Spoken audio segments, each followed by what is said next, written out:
इसे सुख का आग लगा जिस तो भगवान की भूल पड़े। आज बने बैठे ये अफलातून, कोई मंत्री, कोई एमएलए, कोई और बड़े आईएएस आईपीएस डॉक्टर इंजीनियर, और भूल गए भगवान। उनको झांक के देखना चाहिए अपनी पिछली दूसरी तीसरी चौथी पांचवी पीढ़ी पर, उनके पूर्वज कैसे रहा करते थे, कितना सिंपल उनका रहन सहन था, कितनी नेक आत्मा थी, कितना उनमें सद्भावना थी, कितने पापों से डरने वाले थे। और आज माया की भांग पी ली हमने और अहंकार भर गया। आज अफलातून बना बैठा, कल मृत्यु हो जाएगी उस इंजीनियर की, आईएएस आईपीएस की, मंत्री प्रधानमंत्री की, अगले जन्म में कुत्ता बना घूम रहा होगा।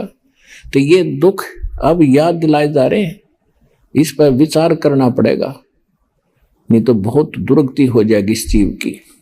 तो परमात्मा कहते हैं मैं गेल गेल लाग्या फिरता हूं, जब तक तुझे पार नहीं कर लूंगा, इतना दम ले लूंगा। तो आपका तो वो समय आ गया, आप इनका पार हो जाओगे। परमात्मा का बहुत सा काम घट गया, आपके साथ योगों से भटक रहे हैं।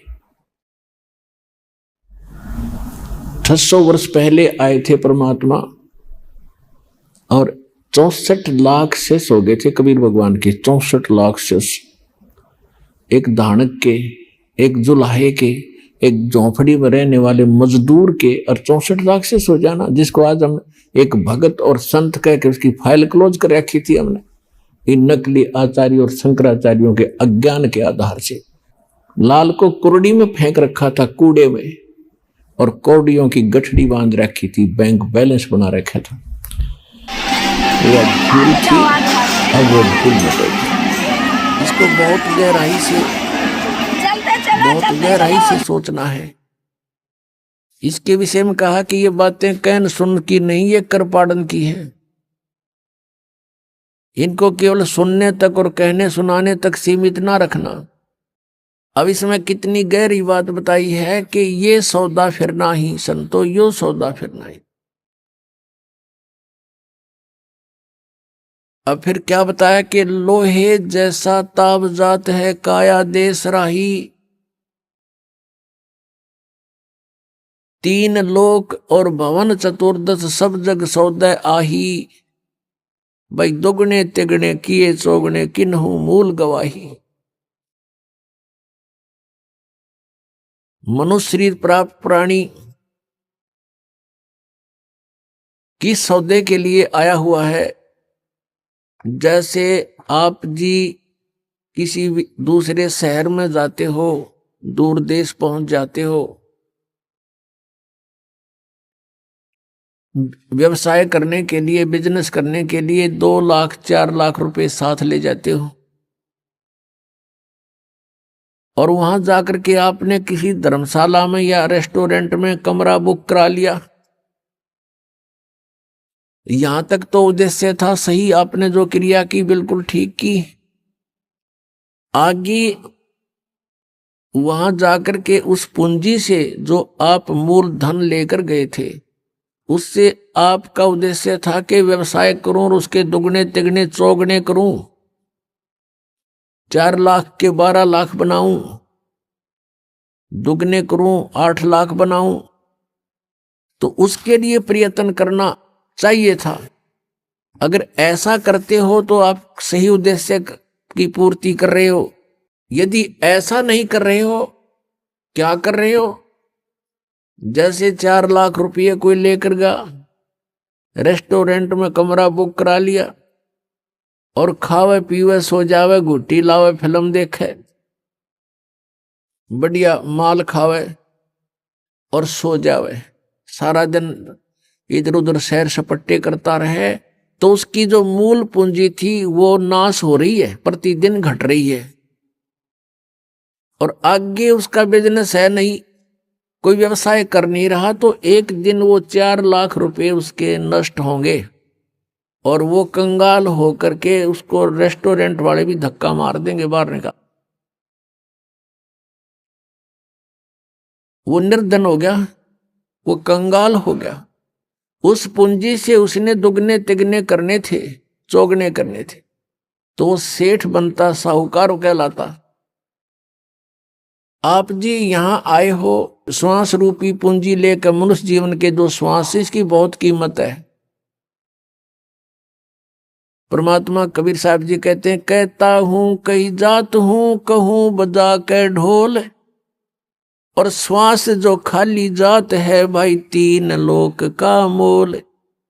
एक मनुष्य जीवन के श्वास की इतनी कीमत है, तीन लोक, पृथ्वी लोक, स्वर्ग लोक और पाताल लोक, इतनी कीमत है। इनके बराबर इसकी कीमत समझ लो एक श्वास की। और हम इसका सदुपयोग ना करके दुरुपयोग कर रहे हैं, तो इतनी पूंजी हम बर्बाद कर रहे हैं।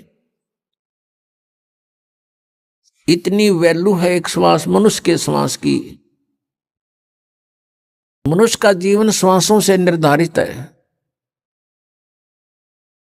और हम इसका सदुपयोग ना करके कितना व्यर्थ करें। तो क्या बताते हैं, ये सौदा करना था अपने श्वासों की, जो सिमरण करना था, जीवा से भी जाप करना था, परमात्मा का नाम रटना था, ऐसा ना करके हम इसका दुरुपयोग कर रहे हैं।